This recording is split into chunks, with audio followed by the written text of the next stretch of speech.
Welcome to economics class. आज हम determination of income and employment में इन्फ्लेशनरी एंड डिफ्लेशनरी गैप के बारे में बताएंगे। तो शुरू करते हैं।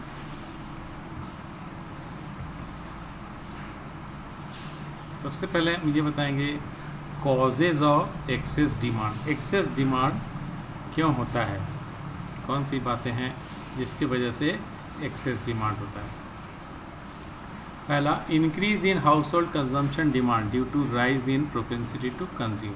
अगर प्रोपेंसिटी टू कंज्यूम को बढ़ जाने के कारण हाउस होल्ड कंजम्पशन के में बढ़ जाए तो ये एक रीज़न होगा कि डिमांड बढ़ने का। और क्या है next, increase in private investment demand because of rise in credit facilities. Credit facilities बढ़ने से इन्वेस्ट के लिए डिमांड बढ़ जाए तो वो भी एक वजह होगी। फिर increase in public government expenditure. Government का एक्सपेंडिचर अगर बढ़ जाए तो वो भी कारण होगा कि डिमांड बढ़ेगी। Then increase in export demand. Export के लिए डिमांड बढ़ जाए तो वो भी सब मिला के ही होता है एग्रीगेट डिमांड, तो ये सब वजह हो जाएंगे। फिर increase in money supply, deficit financing. अगर ये मनी सप्लाई बढ़ा दिया जाए और increase in disposable income due to fall in rate of taxes, तो ये मनी सप्लाई अगर बढ़ जाए, लोगों के हाथ में ज़्यादा पैसा आ जाए तो लोग ज़्यादा खरीदना चाहेंगे, तो वो कारण बनेगा एक्सेस डिमांड का। या डिस्पोजेबल इनकम बढ़ जाए, मतलब जो पैसा वो खर्च कर सकते हैं वो कैसे बढ़ सकता है, due to fall in rate of taxes. Government अगर टैक्स का रेट कम कर दे तो लोगों के हाथ में ज़्यादा पैसा हो जाएगा। मान लीजिए 100 रुपये में पहले 30 रुपया टैक्स लगता था, तो 70 रुपया वो खर्च कर सकते हैं। लेकिन टैक्स रेट अगर कम करके इसको 20 रुपीज़ कर दें तो 70 की जगह आप 80 रुपीज़ हाथ में आ जाएगा, तो 10 रुपये एक्स्ट्रा आ जाएगा, तो उसको लोग खर्चा करना चाहेंगे। इस तरह से डिमांड बढ़ जाता है। ये सारे जो रीज़न है एक्सेस डिमांड का। अब हम बताएंगे इन्फ्लेशनरी गैप क्या होता है। तो ये डायग्राम देखिए, the inflationary gap is the amount by which the actual aggregate demand exceeds the level of aggregate demand required to establish the full employment equilibrium E. तो ये है, देखिए इक्विलिब्रियम लेवल, तो ये डिमांड होना चाहिए। इस लेवल के इक्विलिब्रियम होने के लिए अगर ये डिमांड होता है तो यहाँ पे इक्विलिब्रियम होता है ई पे, लेकिन इससे अगर ज़्यादा डिमांड हो जाए, ये जो पोर्शन है डिमांड ज़्यादा है D1 जो है, तो ये ना हो के ये अगर हो जाए तो ये जो पोर्शन है ये आपका इन्फ्लेशनरी गैप होगा। इसको इन्फ्लेशनरी गैप या एक्सेस डिमांड कहेंगे। ये पोर्शन जो है, ये जो इतना जो इक्विलिब्रियम के ऊपर जितना एक्सेस, तो ये होता है इन्फ्लेशनरी गैप। तो इसको इस तरह से कहिएगा, inflationary gap is the amount by which the actual aggregate demand exceeds the level of aggregate demand required to establish the full employment equilibrium E. यही कहेंगे इसको।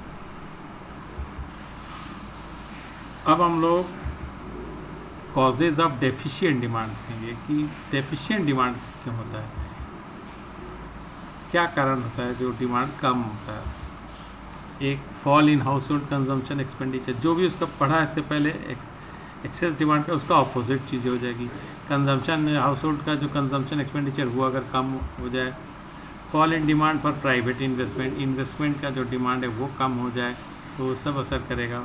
Fall in expenditure of the government, government ने अगर expenditure कम कर दे।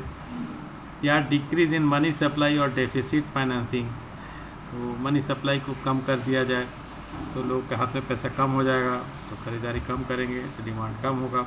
Reduce level of black money in the company economy, तो economy से अगर black money को कम कर दिया जाए तो पैसा कम हो जाएगा लोगों के हाथ में, तो कम खर्च करेंगे।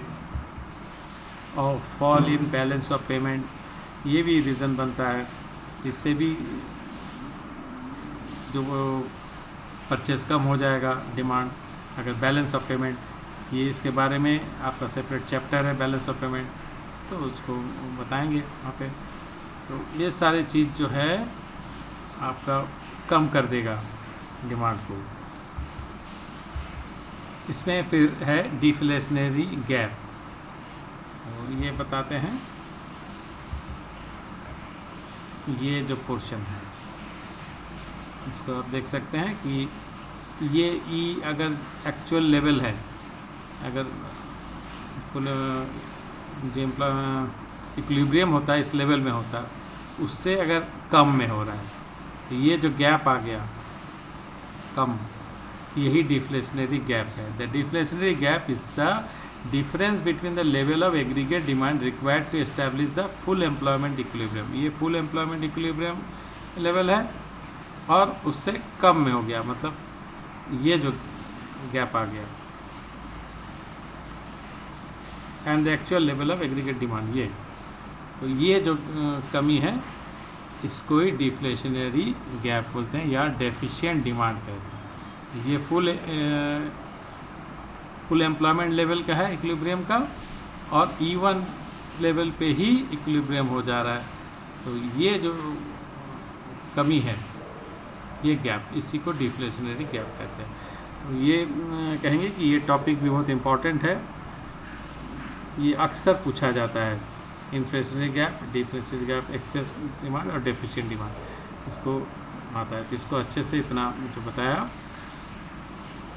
इसको करिएगा, इन डायग्राम को अच्छे से बना ले, याद कर लीजिएगा, ये आपके काम में आने वाला है। तो इतना ही है इस क्लास में, आशा है समझ में आ गया है। Thank you.